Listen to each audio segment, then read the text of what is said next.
Hi friends, చింత చిగురు పచ్చడి నేర్చుకున్నాను. దానికి కావాల్సిన ఇంగ్రీడియంట్స్: మినప్పప్పు, ఒక చెంచా మినప్పప్పు, ఆవాలు, పసుపు, 2 ఎండుమిర్చి అండి, ఒక పచ్చిమిర్చి, 100 గ్రాములు చింత చిగురు, ఇంగువ, కావలసినంత ఉప్పు, నూనె. ఇది స్టవ్ వెలిగించుకుందామండి.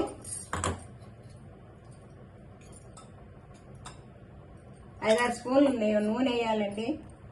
దాంట్లో పసుపు, మినప్పప్పు వేగాక, మినప్పప్పు వేగాకండి కొంచెం లైట్గా శనగపప్పు వేసుకోవచ్చు. ఒక 1/2 స్పూన్ మినప్పప్పు వేసుకుంటే బాగుంటుంది. మినప్పప్పు ఒక 1.5 స్పూన్, ఒక 1/2 స్పూన్ శనగపప్పు. ఇవి బాగా వేగినాక ఎండుమిర్చి, పచ్చిమిర్చి వేసేసుకోవాలండి. ఇది తుంచేసి వేసేసుకోవాలి. ఆవాలు 1 స్పూన్ అండి, 1/2 స్పూన్.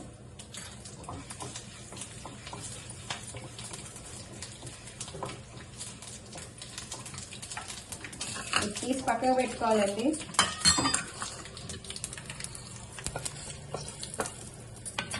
దీంట్లో చింత చిగురు వేసి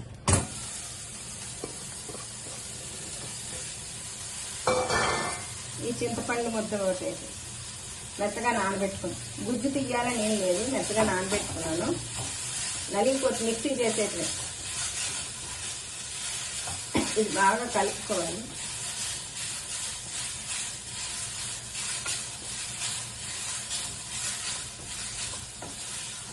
బాగా మగ్గిపోవాలండి. ఇట్టే పక్క వచ్చేస్తుంది.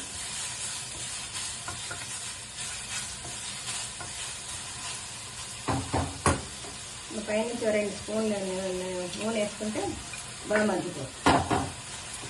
అంతే, కలపడమే. దగ్గర పడిపోయింది అప్పుడే. ఈ పచ్చి ఆకుపచ్చ పోయి వేగిపోతే ఆకుపచ్చ అనే కలర్ పోతుంది కదా, బ్రౌనిష్లో పోతే వేగిపోతుంది. ఇవి ముద్ద అయిపోయింది.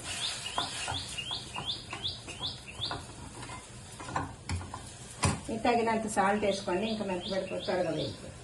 మనకి కావాల్సినంత తిని 1 స్పూన్ వేసానండి, 1/2 స్పూను, చిన్న స్పూన్.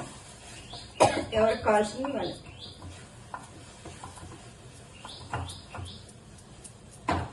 అంతే అండి, చింత చిగురు పచ్చడి. ఇది మిక్సీ చేసేటవేనండి. పుల్ల పుల్లగా, కారం కారంగా బాగుంటుంది. ఇక చూపిస్తున్నానండి. ఇలా వేగితే చాలు. మిక్సీ చేసేయడమే. చల్లారాక మిక్సీకి చేయాలి. అంతే అండి.